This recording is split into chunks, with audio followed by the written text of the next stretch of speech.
Bismillahirrahmanirrahim. Alhamdulillahirabbil alamin wassalatu wassalamu ala sayyidil mursalin sayyidil wujud wa ala alihi wa ashabihi wa li baitihi wa dzurriyyatihi ajma'in wa ba'd. Sahabat dimuliakan Allah, salah satu pilar dari ajaran kerohanian Islam adalah zikir. Zikir dalam bahasa Arab disebut az-zikru, yang berarti menyebut ataupun mengingat. Di dalam ayat Al-Quran yang pertama turun itu adalah perintah menyebut dan membaca. Kita sering mendapatkan pengkajian atau tafsir bahwa Nabi SAW diperintahkan oleh Allah melalui malaikat Jibril, Iqra' bismi rabbik, bacalah dengan nama Rabbmu. Teman-teman yang melakukan Allah, ketika orang Arab mengatakan Iqra' bi, ada kata jar majrur, ada lafaz jar di situ, bi, artinya sungguh-sungguh, semacam penekanan. Iqra' bismi rabbik berarti bacalah dengan benar-benar menyebut nama Rabbmu. Pertanyaannya, siapakah nama Rabb kita? Apakah arti Rabb? Rabbul alamin. Rabb artinya pencipta kita.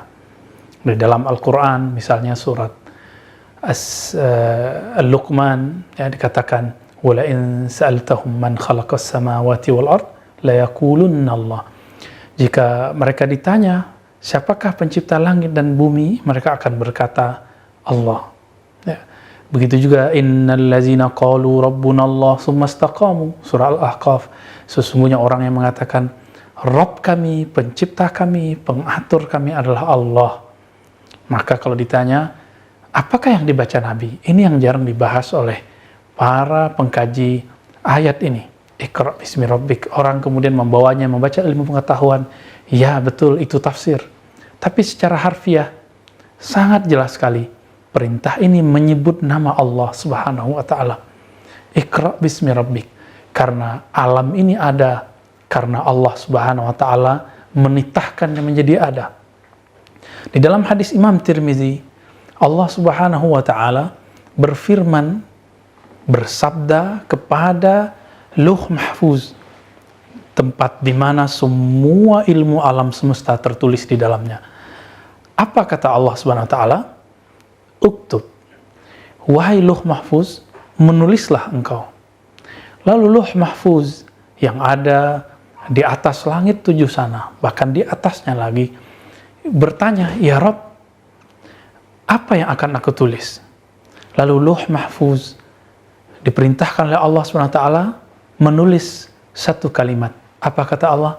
Bismillahirrahmanirrahim. Tulislah dengan nama Allah yang maha pengasih, lagi maha penyayang. Sahabat yang melakukan Allah, berarti wahyu risalah yang pertama turun kepada Nabi Muhammad SAW adalah menyebut, membaca namanya. Nah, inilah zikir level pertama. Zikir dengan membaca. Meskipun kita tidak khusyuk, meskipun tidak merasakan kelezatannya, getaran-getarannya, mari baca dulu. Baca karena Allah itu gaib, karena Allah itu juga zahir. Allah itu zahir dan batin. Maka mari membaca dengan zahirnya kita, lisan zahir kita, juga membaca dengan lisan batin, yaitu kalbu. Lalu turunlah surat kedua dan ketiga. Ini diperdebatkan apakah Al-Muzammil dulu atau Al-Muddathir. Kita ambil saja Al-Muddathir atau Al-Muzammil. Dalam Al-Muzammil dikatakan wazkurisma rabbika wa tabattal ilaihi tabtila. Dari kata Iqra sekarang naik ke level kedua. Apa itu? Sebutlah, kalau tadi wazkur Iqra' bismi rabbik, sekarang wazkurisma rabbik. Tadi membaca, bacalah nama Rabbmu, sekarang sebutlah, ingatlah nama Rabbmu. Ingatlah isma, ism, nama. Dalam bahasa Arab, nama artinya ism. Ismun, itu berarti sebutan yang luhur atau tanda simbol yang luhur. Maka kalau disebut kalimat wazkurisma rabbik, sebutlah nama Rabbmu, zikirkanlah nama Rabbmu. Artinya, berzikirlah dengan menyebut kemuliaan-kemuliaan Allah Subhanahu wa Ta'ala. Pertanyaannya, siapa nama Rabbmu? Allah. Oleh karena itu, ulama-ulama ahli qalbu sepakat bahwa menyebut nama Allah dalam qalbu adalah zikir-zikir risalah, zikir yang masyru', yang dianjurkan bahkan diperintahkan di awal-awal kerasulan Nabi Muhammad SAW. Lalu baru meningkat lagi dari zikir menyebut nama, kemudian meningkat menyebut sifat, mengingat sifat, lalu meningkat Nabi SAW dari sifat kepada zatnya. Oleh karena itu turunlah surat Al-A'raf, wazkur rabbaka fi nafsik, sebutlah Rabbmu, ingatlah Rabbmu di dalam dirimu. Tidak dikatakan lagi nama, langsung disebutkan Allah, ingatlah Allah dalam dirimu. Sebutlah Allah dalam dirimu. Karena Allah mulia, maka orang-orang yang menyebut nama Allah pasti mulia. Orang yang mengingat yang punya nama pasti mulia. Apa perbedaan isma rabbik dan wazkur rabbak? Ketika saya menyebut nama, Allah mengatakan ana ma'ahu idza dzakarani. Dia, aku bersamanya jika dia menyebut namaku. Adapun wazkur rabbak, ini lebih dekat lagi.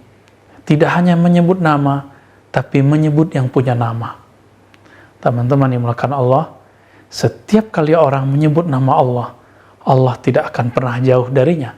Maka Allah mengatakan, wa nahnu aqrabu ilaihi min hablil warid. Kami lebih dekat kepadanya daripada urat nadinya. Bukan di urat nadi, bukan di urat leher, tapi lebih dekat dari itu. Maka jangan coba mencari Allah di dalam tubuh ini. Tapi Allah lebih dekat dari tubuh kita. Karena Allah maha gaib, Allah maha zahir juga. Zahir kudrah iradahnya, tapi zatnya sangat gaib dan batin. Sahabat yang melakukan Allah, ketika Allah Subhanahu wa Ta'ala memerintahkan Nabi 3 level zikir ini, maka kita sebagai umat Nabi Muhammad SAW harus juga mengikuti proses ini.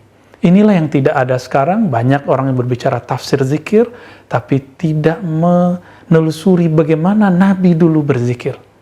Nah, jadi mulailah membaca nama Allah Subhanahu wa Ta'ala, lalu kemudian menyebut-nyebut namanya, mengingat yang punya nama. Nanti akan terasa yang punya nama akan datang dan hadir dalam diri kita. Meskipun diri ini tidak cukup menampung keindahan namanya, tapi setiap kali orang menyebut nama Allah, dia sedang menampung nama-nama yang indah dalam kalbunya. Sahabat yang melakukan Allah, berzikir itu sama dengan menabung. Setiap kali saya berzikir dalam kalbu, saya sedang menabung ke dalam rekening rohani. Dan ini akan terpakai di saat-saat yang genting. Apa itu yang genting? Ketika orang ada musibah, ketika orang kaget, ketika orang mengalami musibah terbesar dalam hidup, yaitu kematian, sakaratul maut. Apabila kita terkejut, kita kaget, apa yang keluar dari dalam diri? Itu adalah tabungan-tabungan yang tadinya kita baca, yang kita masukkan ke dalam diri. Namun, jika tabungannya bukanlah nama Allah, maka yang keluar bukanlah nama Allah. Yang keluar adalah latah-latah yang tidak indah, latah-latah yang rendah, latah-latah yang tidak bermakna.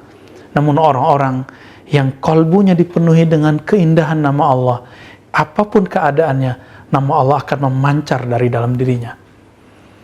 Maka inilah yang Nabi katakan ketika Allah berfirman, ya, seandainya hambaku, kata Allah Subhanahu wa Ta'ala, datang kepadaku sejengkal, aku datang kepadanya sedepa. Ketika kita berzikir sedikit, Allah akan mengingat kita banyak. Maka mulailah berlatih. Seperti Nabi melatih istri-istrinya. Dulu Safiyah, istri Rasulullah, dibiarkan berzikir dari ba'da subuh sampai duha. Namun kemudian baru dihilangkan menghitung zikir setelah beliau mampu menapaki, melewati makom zikir menghitung, zikir menyebut. Itulah tahapan-tahapan zikir. Mari kita berzikir sesuai dengan tahapan ini, cari guru yang ahli zikir, Sebagaimana kita belajar bahasa, cari guru bahasa, mari berbahasa ilahiyah dengan berzikir, menyebut nama Allah. Kita tutup dengan satu kalimat dari Imam Abu Ali Ad-Daqqaq. Az-zikru sayful muridin. Zikir adalah pedangnya para murid, senjatanya para murid.